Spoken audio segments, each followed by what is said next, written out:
मैं पढ़ाने जा रहा हूँ binomial distribution lecture number 2।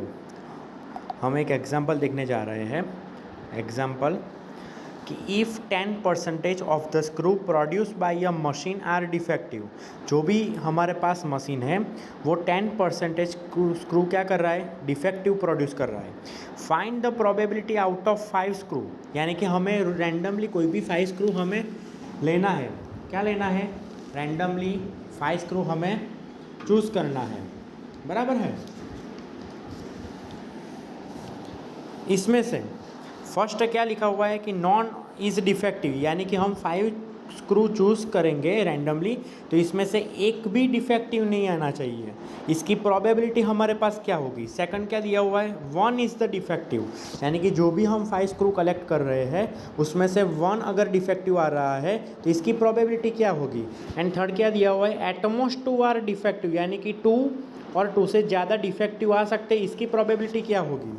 First example में हमें क्या दिया हुआ है? 10% of the screw produce by a machine are defective, यानी कि परसेंटेज में दिया हुआ है। जो भी हमारे पास दिया हुआ है वो हम कंसिडर करने वाले हैं सक्सेस, यानी कि P is be the probability of a defective screw, बराबर है। तो small p is equal to 10%, यानी कि small p is equal to क्या आएगा? 0.1%। अब Q कैसे मिलेगा? Q कैसे मिलेगा? P plus Q is equal to 1, तो Q इज इक्वल टू क्या आ गया? 0.9। तो N इज इक्वल टू क्या है हमारे पास? 5 स्क्रू है। अब यहाँ पे मैंने क्या लिखा हुआ है? बाइनोमियल डिस्ट्रीब्यूशन की फॉर्मूला लिखी हुई है, ये पूरी फॉर्मूला। अब यहाँ पे क्या किया है मैंने? इसमें क्या किया है कि भाई n इज इक्वल टू 5 रख दिया, x तो एज इट इज़ रहेगा, small p is equal to 0.1, small q is equal to 0.9, सारी वैल्यू मैंने यहाँ पे रख दी। अब फर्स्ट केस हमारे पास क्या है कि भाई नॉन इज़ डिफेक्टिव, यानी कि एक भी डिफेक्टिव आना नहीं चाहिए, यानी कि small x is equal to 0, तो जहाँ पे भी स्मॉल x है वहाँ पे क्या काउंट करना है? 0। देन आफ्टर ये सॉल्यूशन हमें मिलेगा probability that 1 screw out of 5 screw is defective, यानी कि 5 में से 1 स्क्रू डिफेक्टिव होनी चाहिए।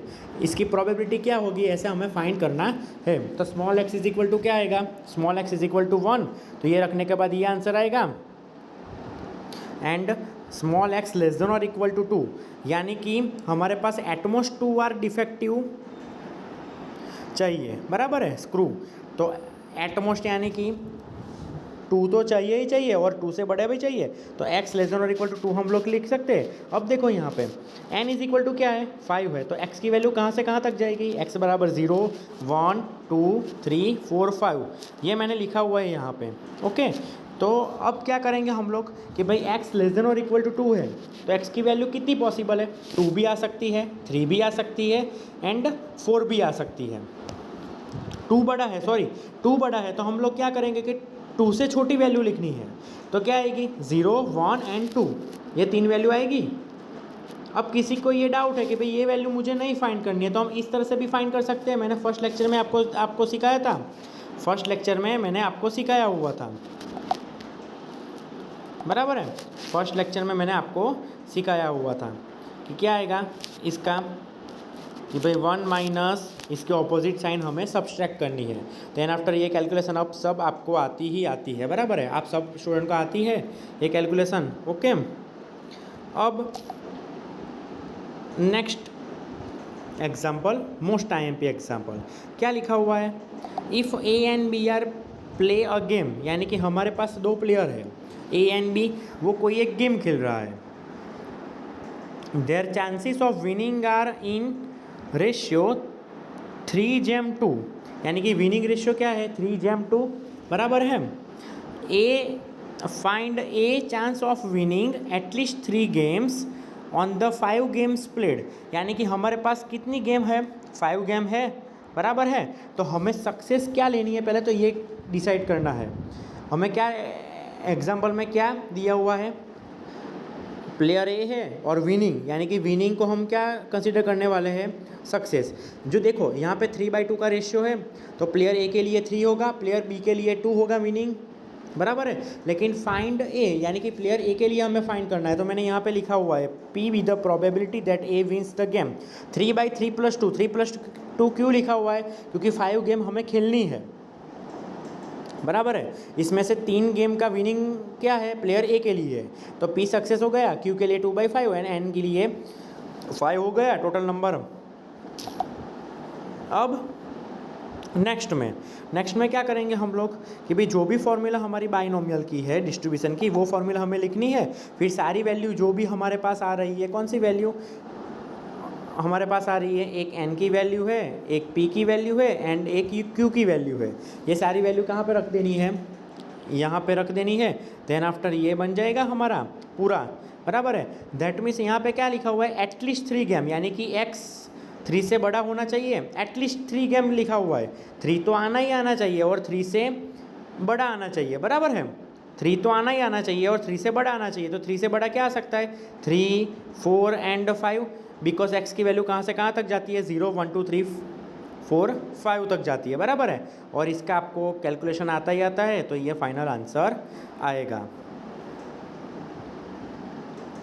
अब नेक्स्ट एग्जाम्पल पे हम लोग जाते हैं।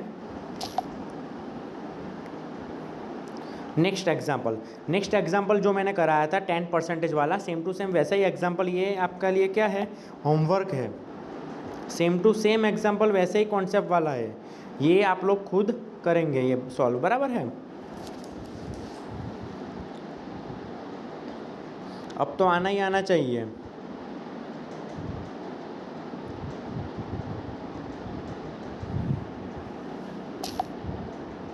ओके, अब ये एक नया कॉन्सेप्ट आ रहा है हमारे लिए, बाइनोमियल फ्रीक्वेंसी डिस्ट्रीब्यूशन। क्या है बाइनोमियल फ्रीक्वेंसी डिस्ट्रीब्यूशन, हम लोग पहले ये पढ़ लेते हैं। इफ़ एन इंडिपेंडेंट ट्रायल्स, हमारे पास क्या है, एन है, वो भी क्या है, इंडिपेंडेंट है, बराबर है। कंस्टिट्यूट 1 एक्सपेरिमेंट, यानी कि जो भी इंडिपेंडेंट ट्रायल है वो क्या कर रहा है, हमारे लिए 1 एक्सपेरिमेंट कर रहा है।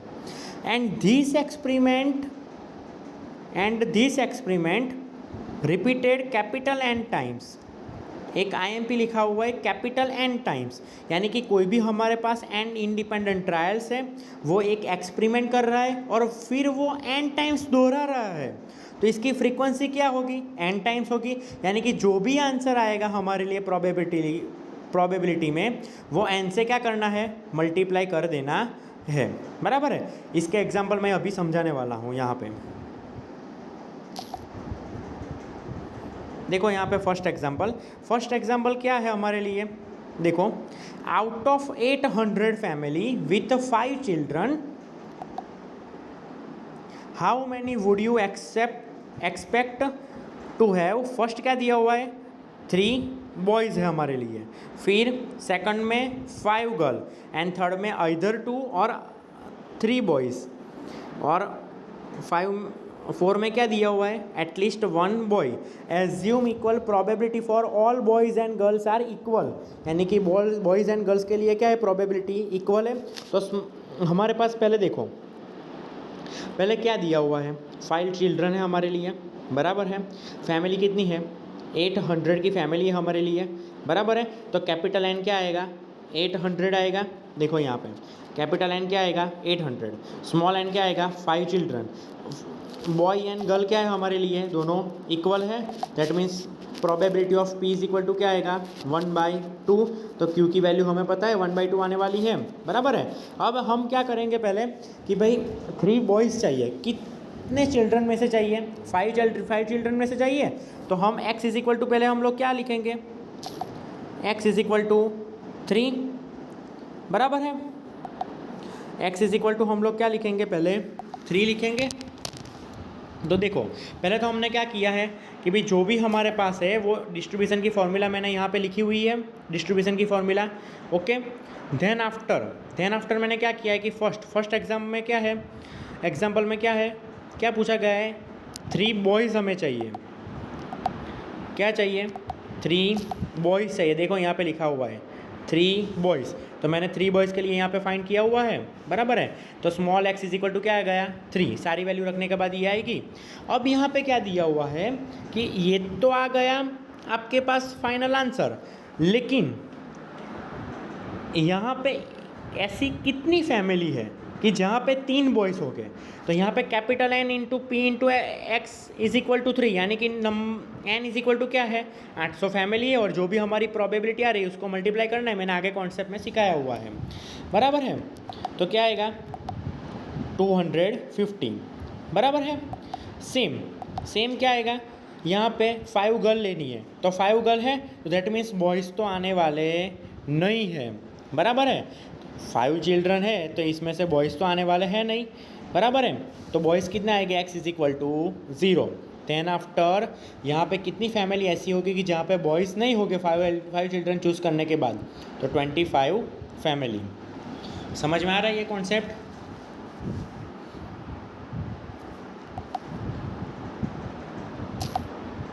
अब क्या है, प्रोबेबिलिटी ऑफ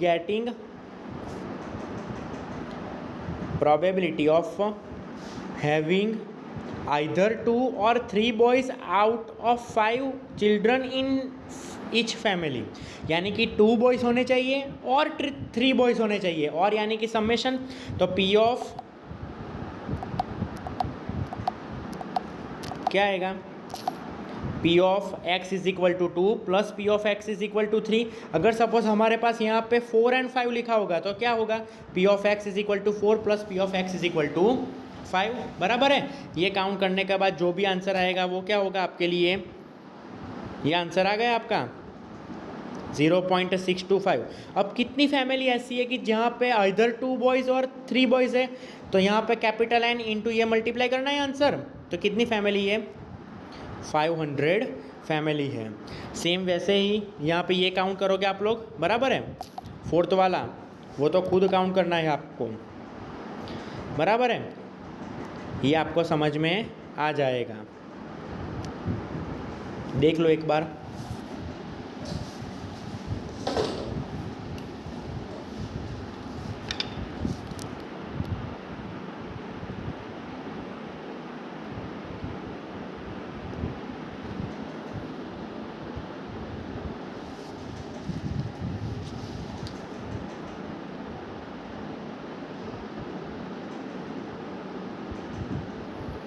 सेम ऐसा ही एग्जाम्पल आपको खुद करना है, एग्जाम्पल नंबर 24। अब आपको समझ में आ गया होगा।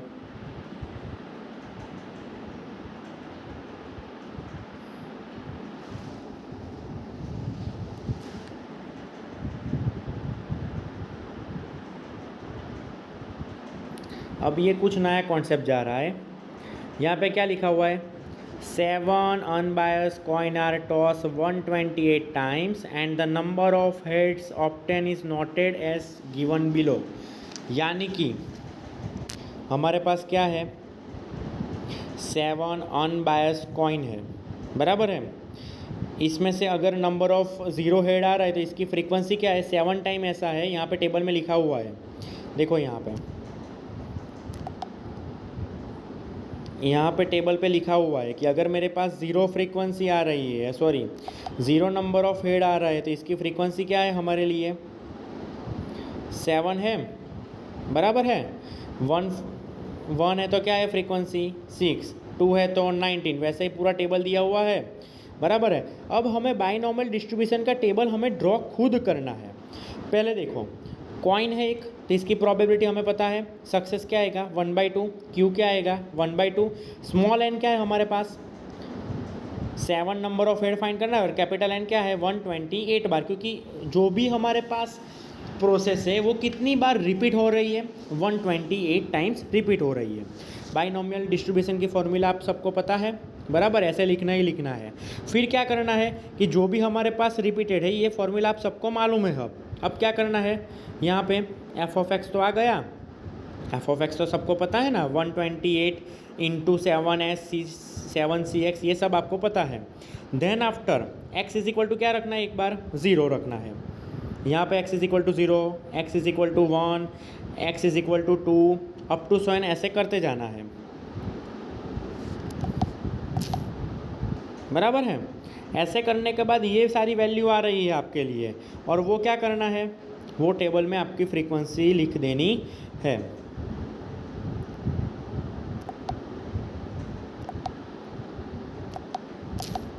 वो क्या करना है, टेबल में ये पूरी फ्रीक्वेंसी लिख देनी है, यानी कि जो भी आंसर आ रहा है आपका वो आपको टेबल में लिख देना है।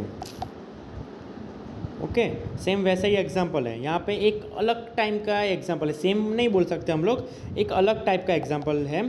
यहाँ पे क्या है, fit a binomial distribution to the following data, यहाँ पे एक्स दिया हुआ है, फ्रीक्वेंसी भी दी हुई है, बराबर है।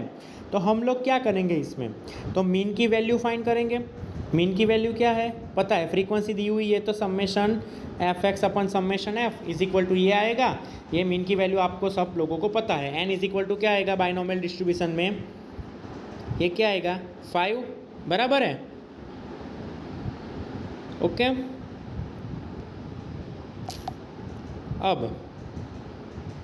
अब mu is equal to N P, ये सब भी आपको पता है।